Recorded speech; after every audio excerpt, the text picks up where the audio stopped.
Of course, to take up this big question, we will be joining us is Mr. Jinnah from the DMK and former Union Health Minister, that's Mr. Dalit Irulmalai. So lovely having you with us, lovely that you could spare your time with us. Let me ask you this question here, that this was a big bone of contention, one very fiercely debated issue about how to deploy this 1200 crore rupee asset, how to make the best possible use of it. Of course, it's been called all sorts of things. Yet here we have a new promise coming by way of the Chief Minister, assuring of good healthcare services. Now, you've been the former Union Health Minister. You've seen the advantages of public healthcare and how it extends, the advantages rather extend to the masses. So how is it that the decision was arrived at that this is possibly providing good healthcare at low cost? How is it that that was the scheme that we arrived at as the best possible solution to take this big 1200 crore rupee project forward? In fact, this shows the skillfulness of the leadership of Amma. AIIMS, All India Institute of Medical Sciences, is a premier medical institution in the country. There is no other hospital that can be compared to the AIIMS, and there is no hospital in the whole country except the AIIMS that is only now coming to Madras, Chennai as a hub of healthcare. That is really a historic decision. This is going to be a hallmark in the political role that is played by Amma. AIIMS is an institution that is a very important and a very magnificent health organization in the entire Asian region. Not just India, but Asia as well. Not just India. In the entire Asia, there is no other organization that is comparable to AIIMS. That means the same AIIMS that is coming down to Madras is something unimaginable. In the country of 120 crore people, there is only one AIIMS so far. Amma says there is going to be another AIIMS based in Madras, whereas the healthcare is, this is very much available. Madras is considered to be a Mecca like place for the healthcare availability. So taking off from that point is of, as you mentioned, that Chennai is considered by many as the healthcare hub of not just India but also Asia. But for long, the healthcare hub status was restricted to, of course, these premier institutes which offer healthcare but at a premium. So private players essentially dominated that playing field right now. And here we see an assurance coming in by way of the Chief Minister telling us that perhaps we can look forward to another AIIMS. Are we looking at a reversal of sorts where even the Aam Aadmi, where the common man himself does not have to worry about huge bills, about a pinch on the pocket when he or she demands good healthcare facilities? That is the dynamics of Amma. Whatever she touches, that becomes something historic, that is something monumental in the whole country. There are hospitals providing health care for the rich people, but AIIMS is the only organization. You have every branch of specialities, you have sufficient research, you have teachers, you have centers, you have masters, you have the whole institution, the holistic organization. AIIMS is a holistic organization.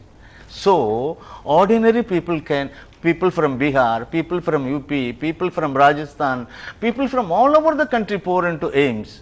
So similar institution, hospital is now coming up in Madras, is something unimaginable. Right, so essentially AIIMS will create its own universe of healthcare.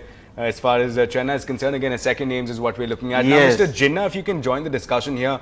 You heard the former Union Minister. He's, of course, assuring the public, assuring the masses in Chennai of good healthcare facilities. A good healthcare hub is essentially what the Aam Aadmi can look forward to without the pinch in the pocket, importantly. So with this in mind, your first reactions, would the DMK have any problems with, of course, these healthcare facilities coming forward to the masses here at low prices? What problem could the DMK have with that?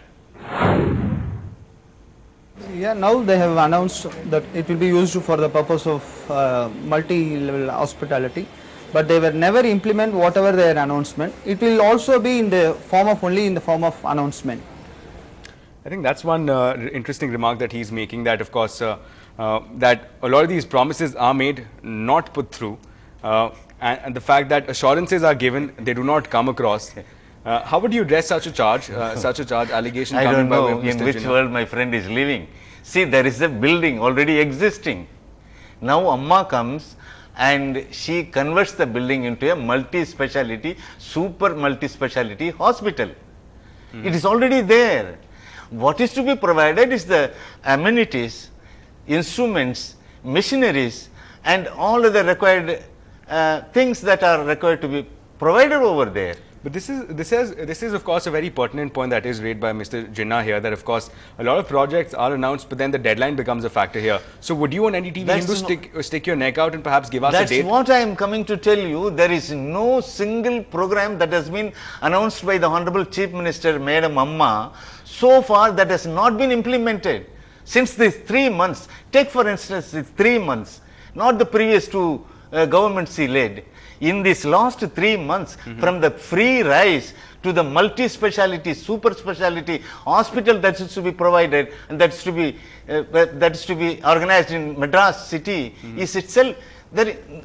Don't compare this thing with other promises also. All promises are now implemented. So all promises will be implemented, but let me ask you this question. Would Any specific program, let him cite any single program that the Chief Minister has not implemented.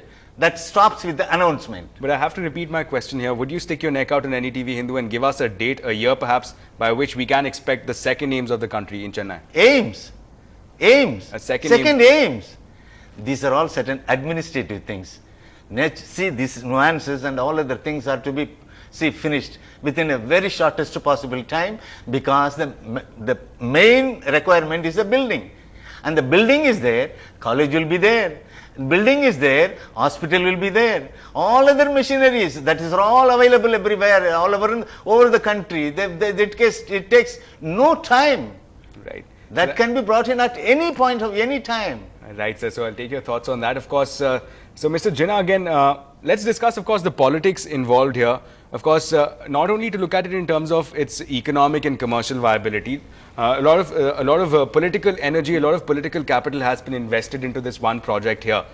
So let's talk about politics. Mr. Jinnah, let me have your first reactions here.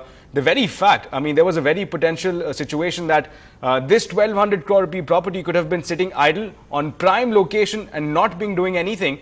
And here we have the situation where the AIADMK has gone forward, has made use of this property here, has made use of this 1200 crore rupee investment made by the DMK government.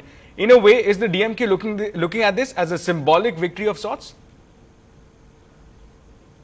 Yeah, definitely. Even so many neutral persons, even Hindu also invited suggestions from the public seeking for what are the ways to adopt for usage of new secretariat. As like the DMK also feel it's victory fast, and definitely the new secretariat will be acted as a secretariat very soon. That's again some expression of some hope that at least at some point in the future perhaps it can be taken on as another secretariat. We'll come to that question later. But again, let me pose this question to you again about political capital being invested and the returns being reaped. The DMK right now, of course, Mr. Jinnah telling us that in a way, yes, this is seen as a victory, and the fact that they do hope that at a certain point it can be used as a seat of power. Right now, let me pose a similar question to you. Do you think this is by any means a concession by AIADMK towards the DMK by employing this facility, or is this perhaps tactful politics where the political room for the DMK is being compressed essentially? See, it's very simple. No other purpose will be more essential than setting up these aims in the same building. This is a wonderful idea. We've established that fact that this is a very good idea, and the fact that therefore aims would be great to have nobody can simply find any fault or accuse any finger against the administration of Amma. This is well thought out. It's very great decision in the decisions that so far she has made. This is ever going to be a decision that has been taken to cater to the needs of the ordinary people. Aam Aadmi, wherever he lives, whatever corner he finds himself in the country, he can come and avail the medical facilities now going to be available in the new building. Absolutely, sir. What you're telling us makes sense here, that of course low cost, good healthcare, we've established that Yes. fact. But to look at it in terms of the political cost involved, you think that the AIADMK has basically managed the political capital that they had effectively in terms of reducing the same amount of capital for the DMK. The DMK, as we saw, doesn't quite have a lot of answers to stretch back. As you mentioned, this is a very noble cause of stretching out good healthcare facilities. So there are a few questions that can be raised. Would you say that the political capital has been handled very well post the 2011